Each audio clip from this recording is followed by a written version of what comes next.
తాకట్లో ఉన్న మీ బంగారాన్ని విడిపించి ఆ రోజు ఆన్లైన్ రేటుకి కొంటాం. Sharma gold company. నమస్కారం, వెల్కమ్ టు సుమన్ టీవీ. నేను గీతాంజలి. డిసెంబర్ 28వ తారీఖున శని త్రయోదశి. ఈ సందర్భంగా ఆ రోజు ఒక విశిష్టత, అలాగే విధిగా అందరూ ఆచరించవలసింది ఏమిటి, నియమాలు ఏమైనా ఉన్నాయా, శని దోషం ఎవరైతే ఉందో వారి జాతకాల్లో వారు ఎటువంటి పరిహారాలు చేసుకోవాలి తెలుసుకుందాం. వివరించేందుకు ప్రస్తుతం మనతో పాటు ఉన్నారు ప్రముఖ జ్యోతిష్యులు బ్రహ్మశ్రీ నందిభట్ల శ్రీహరి శర్మ గురువు గారు. వారితో మాట్లాడదాం. గురుగారు నమస్కారం అండి. వాగర్థావివ సంపృక్తౌ వాగర్థ ప్రతిపత్తయే జగతః పితరౌ వందే పార్వతీ పరమేశ్వరౌ. సదాశివ సమారంభాం శంకరాచార్య మధ్యమాం అస్మదాచార్య పర్యంతం వందే గురు పరంపరాం. ఆదిత్యాయ చ సోమాయ మంగళాయ బుధాయ చ గురు శుక్ర శనిభ్యశ్చ రాహవే కేతవే నమః. శృంగేరి జగద్గురు పీఠాధిపతులకి, కంచి పీఠాధిపతులకి నమస్కారములు తెలియజేసుకుంటూ కార్యక్రమాన్ని ప్రారంభిద్దాం. గురుగారు, 28వ తారీఖు శని త్రయోదశి. ఆ రోజు అసలు ఏమేం చేయాలి? ఎందుకంటే ప్రతి శని త్రయోదశికి ఒక ప్రత్యేకత ఉంటుంది, మీరు వివరిస్తూ ఉంటారు ఎలాంటి పరిహారాలు చేయాలి. మరీ ముఖ్యంగా మరి కొద్ది రోజుల్లో ఇయర్ మారుతుంది, అంటే తెలుగు సంవత్సరం కాకపోయినా సరే ప్రభావాలు ఉంటాయని చెబుతూ ఉన్నారు. అందులోని ఇప్పుడు శని పీడలు ఎవరైతే ఆ పీరియడ్ లో ఉన్నారో, శని దోషాలతో ఎవరైతే ఉన్నారో వారు ఏ విధమైనటువంటి పూజలు చేయాలి, నియమాలు ఏం పాటించాలి, పరిహారాలు, వీటి గురించి వివరించండి. తప్పకుండానమ్మా. ఇప్పుడున్నటువంటి మనకున్నటువంటి మాసాలలో 12 మాసాలలో మాఘమాసము, శ్రావణ మాసము, ఆశ్వీజ మాసము, కార్తీకము, మార్గశిరము, ఈ 5 మాసాలు మానవులు తరించడం కోసమై, అనగా దేవతానుగ్రహం పొందడం కోసమై ఉండేటువంటి మాసాలు. ఒక్కొక్క మాసం ఒక్కొక్క విశిష్టత. శ్రావణ మాసం లక్ష్మీ అమ్మవారి కోసమని, అలాగే ఆశ్వీజ మాసం పార్వతి, కార్తీకం ఈశ్వరుడు, మార్గశిర మాసం విష్ణు భగవాన్ ప్రీతి కొరకై చేసేటువంటిది. అయితే మనం గమనించుకున్నట్లయితేనమ్మా, ఇప్పుడు శని కుంభరాశిలో సంచారం చేస్తున్నాడు. డిసెంబర్ 28వ తారీఖు రోజున ఈ 2024వ సంవత్సరం వెళుతూ కొన్ని అద్భుతమైనటువంటి పుణ్యతిథులు మనకు అందించింది. అందులో 28న శని త్రయోదశి, 29న మాస శివరాత్రి, 30వ తారీఖు రోజున సోమవతి అమావాస్య. ఇవన్నీ వరుసగా ఉన్నాయి, చాలా పర్వదినాలనుగా చెప్పవచ్చు. అయితే కుంభరాశిలో సంచారం చేస్తున్నటువంటి కారణం చేత వృషభ, మిథున, కర్కాటక, సింహ, తుల, వృశ్చిక, మకర, కుంభ, మీన రాశుల్లో జన్మించినటువంటి వారికి శని ప్రభావం ఉంటుంది. కానీ వచ్చే సంవత్సరం మార్చి 29వ తారీఖు రోజున శని మళ్ళీ కుంభరాశి నుంచి మీన రాశి కూడా వెళ్తున్నాడు. వెళ్ళినప్పుడు ఈ యొక్క ధనుస్సు రాశికి, మేష రాశికి మరియు కన్యా రాశికి లేనటువంటి దోషాలు ఏవైతే శని దోషం ఉందో, వచ్చే సంవత్సరం నుంచి మళ్ళీ ఈ 3 రాశులు కూడా ఎఫెక్ట్ అవుతాయి. మళ్ళీ తర్వాత ఇప్పుడు మనకు అర్ధాష్టమ శని దోషం పోయిందని వృశ్చిక రాశి వాళ్ళు, అష్టమ శని దోషం పోయిందని కర్కాటక రాశి వాళ్ళు సంతోషపడాల్సింది లేదు. ఎందుకనంటే మళ్ళీ జూలై 8వ తారీఖు రోజున వక్రించినటువంటి శని ఫలితాలు మళ్ళీ అక్టోబర్ మాసంలో మళ్ళీ కుంభరాశిలోకి సంచారం జరగడం. ఈ కారణం చేత ఏమవుతుందనంటే మొత్తము 12 రాశులు కూడా శని ప్రభావానికి 2025వ సంవత్సరంలో గురి అవ్వబోతున్నాయి. అందుకే శని ఏంటనంటే విధ్వంసానికి కారకుడు. ఎక్కువగా శని ప్రభావం ఉన్నప్పుడే సామూహికమైనటువంటి ఇబ్బందులు కలుగుతూ ఉంటుంటాయి. పైగా శని భగవాన్ గురించి చెప్పాలి అని అంటే, మనం ఈ జన్మలలో పుణ్యం చేసిన, పాపం చేసిన ప్రత్యక్ష సాక్షిభూతుడు సూర్య భగవానుడు. పుణ్యం చేస్తే పుణ్య ఫలితాన్ని వచ్చే జన్మలో, పాపం చేస్తే పాప ఫలితాన్ని వచ్చే జన్మలో మన చేత అనుభవింపచేసేవాడు కారక గ్రహం శని భగవానుడు అవుతాడు. అందుకనే ఏలినాడు శని, అష్టమ శని, అర్ధాష్టమ శని దోష రాశులు ఉన్న వాళ్ళకి ఎక్కువగా ఇబ్బందులు ఎదురవుతూ ఉంటుంటాయి ఈ యొక్క శని ప్రభావం వలన. అయితే వెళుతూ మనల్ని ఉద్ధరించడం కోసమే ఈ 2024వ సంవత్సరం మనకు ఒక మంచి రోజుల్ని అనేది అందిస్తుంది. అందులో శని త్రయోదశి ఒకటి. పైగా ఈ శని త్రయోదశికి ఈ 2024లో ఆఖరులో వచ్చేటువంటి డిసెంబర్ 28వ తారీఖు రోజున వచ్చేది శని త్రయోదశి ఒక గొప్ప ప్రాముఖ్యత, విశిష్టత ఏంటంటే, శని నక్షత్రాలు ఉత్తరాభాద్ర, పుష్యమి, అనురాధ. ఈ అనురాధ నక్షత్రం ఒకటి శని త్రయోదశి రోజున ఉన్నది, డిసెంబర్ 28వ తారీఖు రోజున. కాబట్టి ఎవరైతే ద్వాదశ రాశుల్లో జన్మించిన వాళ్ళందరూ కూడా వీక్షించేటువంటి సుమన్ టీవీ ప్రేక్షకులు గమనించుకోవాలి. శని యొక్క గమనాన్ని అనుసరించి వచ్చే సంవత్సరం మొత్తం 12 రాశుల వాళ్ళు శని ప్రభావానికి గురవుతారు. కాబట్టి ఇప్పుడు మనం చెప్పుకోబోయేటువంటి పరిహారాలు ఏవైతే ఉంటాయో అవి ఎల్లరూ ఆశించి చేసి ఆ శనీశ్వరునికి అనుగ్రహం పొందడం ద్వారా భవిష్యత్తులో వచ్చేటువంటి 2025 సంవత్సరంలో వచ్చే కష్ట నష్టాల నుంచి బయట పడగలుగుతామని చెప్పడంలో ఏమాత్రం సందేహం లేదమ్మా. మరి ఆ రోజున ప్రత్యేకించి ఏమైనా నియమాలు పాటించాలా అండి? అంటే ఈ మార్గశిర మాసంలో చూసుకుంటే వచ్చేటువంటి శని త్రయోదశి ఇదే. అందులో ఆ తర్వాత 2 రోజులు కూడా ముఖ్యమైనవి అంటున్నారు. అవునమ్మా. శని త్రయోదశి గురించి మాట్లాడుతున్నాం కాబట్టి ఆ రోజు ఏమైనా నియమాలు ఖచ్చితంగా ఈ పని చేయకూడదు అనంటూ ఏమైనా ఉన్నాయా?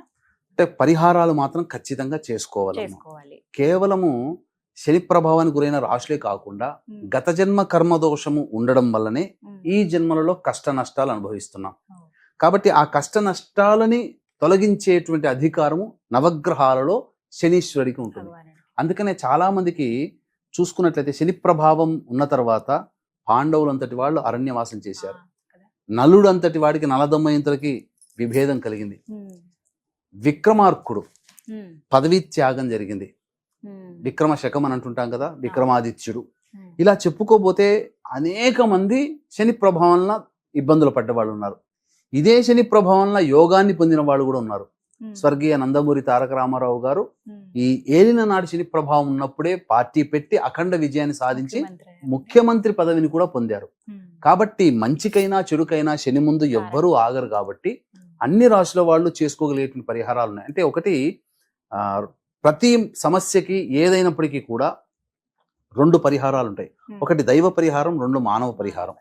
కాబట్టి దైవ పరిహారం అంటే మంత్రం భాగంగా చేసుకునేటువంటిది, అనగా బ్రాహ్మణ చేత చేయించేది. మానవ పరిహారం అంటే మనకు మనంగా చేసుకునేటువంటిది.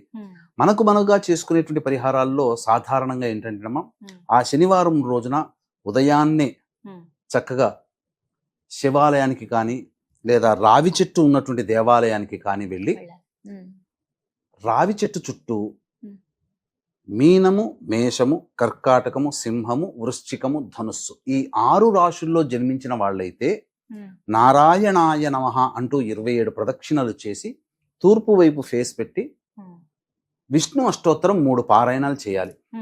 వృషభ మిథున కన్య తుల మకర కుంభ రాశుల్లో జన్మించిన వాళ్ళైతే శివాయ నమః అంటూ 27 ప్రదక్షిణలు చేసి ఉత్తరం వైపు ఫేస్ పెట్టి శివ అష్టోత్తరం 3 సార్లు పారాయణం చేయాలి. వెంట తెచ్చుకున్నటువంటి రాగి చెంబులో నీళ్లుని ఆ రావి చెట్టు మొదట్లో వేసి ఇంటికి వచ్చేయాలి. వచ్చేసిన తర్వాత శనిహోర ఉంటుందమ్మా. ఈ శనిహోర ఎప్పుడు సుమారు 1:18 నుంచి 2:18 మధ్య కాలంలో శనిహోర ఉంటుంది. ఈ శనిహోరలో వీలైనంతగా అనాథాశ్రమాల్లో కానీ, మానసిక శారీరక వికలాంగులకి కానీ, వృద్ధులకి కానీ పండ్లు, ఇతర పదార్థాలు దానం చేయవచ్చు. ఇక పారిశుద్ధ్య కార్మికులకైతే కిచెన్ సామాన్లు ఏవైనా వాళ్ళు వండుకోవడానికి ఇవ్వవచ్చు. లేదా కనీసం ఎవ్వరు ఏమీ లేకపోయినా 10 రూపాయలు ఛాయ్ తాగమని చెప్పినిచ్చినా చాలు, ఆ పుణ్యం ఎక్కడికి పోదు.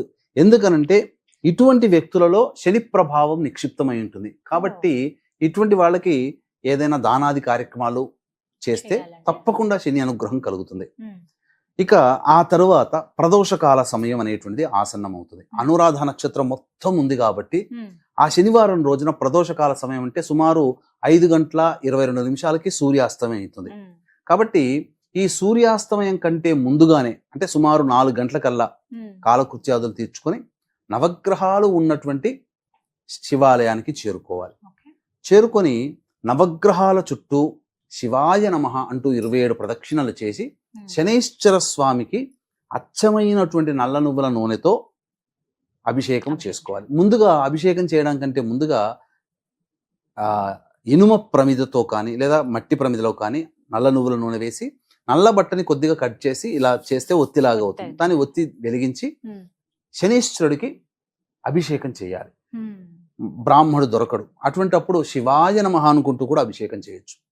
చేసిన తర్వాత నల్ల నువ్వులతో చేసినటువంటి లడ్డూలని నైవేద్యంగా పెట్టాలి. ఇక ప్రదోషకాల సమయంలో శివాలయంలో లేదా ఈ సమయంలో కొన్ని కార్యక్రమాలు చేసుకోవాలమ్మా. వీక్షించేటువంటి సుమన్ టీవీ ప్రేక్షకులకి గమనిక, ఈ యొక్క శని త్రయోదశి సందర్భంగా 12 రాశుల్లో జన్మించిన వాళ్ళకి శనిదోష పరిహారార్థమై శనిదోష నివారణ హోమాలు, మరియు వివాహం కాని అబ్బాయిలు అమ్మాయిలకి హోమాది కార్యక్రమాలు, గత జన్మ కర్మదోష నివారణలకు సంబంధించినటువంటి హోమాలు పర్ హెడ్ 1500 రూపాయలకు చేయించడం జరుగుతుంది. మధ్యాహ్నం 3 గంటలకు ప్రారంభమవుతుంది. 1 గంట లోపల నమోదు చేసుకోవచ్చు మీ గోత్రనామాలు. కార్యక్రమ తదనంతరం కాంటాక్ట్ చేసి వివరాలు తెలుసుకోవచ్చు. అలాగే వ్యాపారాభివృద్ధి, ఉద్యోగాభివృద్ధి, వృత్తిలో అభివృద్ధి, దాంపత్య సమస్యలు, వివాహ సమస్యలు తొలగడం కోసం సోమవతి అమావాస్య డిసెంబర్ 30వ తారీఖు రోజున మధ్యాహ్నం 3 గంటలకి శత్రు నిర్మూలనకై ప్రత్యంగిర, బగళ, ధూమవతి హోమాలతో పాటు కమలాత్మిక హోమం కూడా చేయించడం జరుగుతుంది. వీటికి కూడా పర్ హెడ్ 1500. అవకాశం ఉన్న వాళ్ళు కార్యక్రమ తదనంతరం కాంటాక్ట్ చేసి నమోదు చేసుకోవచ్చు మీ గోత్రనామాలు. ఇక ప్రదోషకాల సమయంలోనమ్మ శివాలయానికి చేరుకోవాలి. చేరుకుంటే ప్రతి శివాలయంలో కాలభైరవుడు ఉంటాడు సాధారణంగా. లేకపోతే మెయిన్ అంతరాలయం కంటే బయట బాహ్యాలయం ఒకటి ఉంటుంది. అక్కడ కూడా శివలింగం ప్రతిష్ఠిస్తారు. ఆ శివలింగానికి మీరు నల్ల నువ్వుల నూనెతో అభిషేకం చేయండి. ప్రదోషకాల సమయంలో చేయాలి. శనివారము త్రయోదశి ప్రదోషకాలము ఉండడం అనేటువంటిది చాలా గొప్పదైనటువంటి సమయం. ఆ ప్రదోషకాల సమయంలో వృషభారూఢుడై పార్వతీ సమేతముగా భూలోకానికి వస్తాడు పరమేశ్వరుడు. శ్రీశైలం నల్లమల గుండా వెళతాడు. కాబట్టి ఆ ప్రదోషకాల సమయం చాలా ప్రాధాన్యమైనటువంటిది. ఈ ప్రదోషకాల సమయంలోనే కాశీలో విశ్వేశ్వరుని స్పర్శ అనేటువంటిది కలగచేస్తారు ప్రదోషకాల సమయంలోనే. కాబట్టి శివాభిషేకం జరుగుతుంటుంటే సాక్షాత్తు ఆ యొక్క పరమేశ్వరుడే మీ మొర ఆలకిస్తాడు.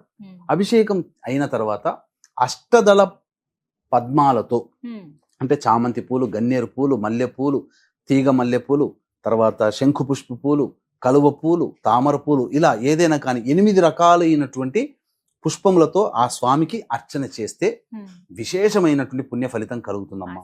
ఆ శివానుగ్రహం కలుగుతుంది. తద్వారా శని భగవాన్ యొక్క సమస్యలు 12 రాశుల్లో వాళ్ళకి తీరిపోతాయి. అన్నిటికంటే ముఖ్యంగా అవకాశం ఉంటే గనక మధ్యాహ్నం 1 to 1:18 నుంచి 2:18 మధ్య కాలంలో, లేదా ప్రదోష కాలంలో అభిషేకానికంటే ముందే శివాలయంలో కూర్చొని, ఈ రోజున యూట్యూబ్ ఓపెన్ చేస్తే రానివంటూ స్తోత్రాలు లేవమ్మా.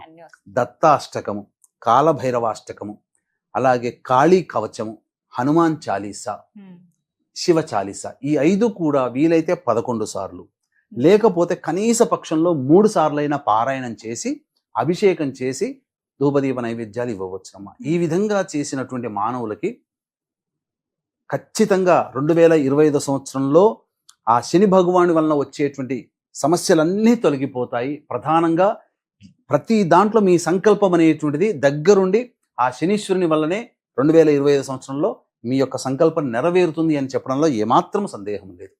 ఈ విధంగా ఈ పరిహారం చేసుకుంటే, ఎందుకంటే చాలా మంది భయపడేది ఇక్కడేనండి, శని పీడ ఉంది, మళ్ళీ ఇంకా రాబోతున్న కాలంలో కూడా ఇంకా ఎక్కువ అవబోతుందేమో, అవి తట్టుకోవాలంటే ఎలా అని చెప్పి భయపడుతూ ఉంటారు సాధారణంగా. సో ఇది ఒక కలిసి వచ్చేటువంటి ఒక అవకాశం. పైగా మార్గశిర మాసంలో రావడం విష్ణు భగవానికి సంబంధించినటువంటి మాసం కదమ్మా. ఆ విష్ణు భగవాని తోడల్లుడే శని భగవానుడు. కాబట్టి శనీశ్వరుని యొక్క అనుగ్రహం కలిగితే కష్టాలు తీరుతాయి విష్ణుదేవుని యొక్క అనుగ్రహం వల్ల అని చెప్పవచ్చు. చాలా చక్కగా వివరించారండి. ధన్యవాదాలు గురువు గారు. సర్వం శ్రీ ఉమామహేశ్వర పరబ్రహ్మార్పణమస్తు.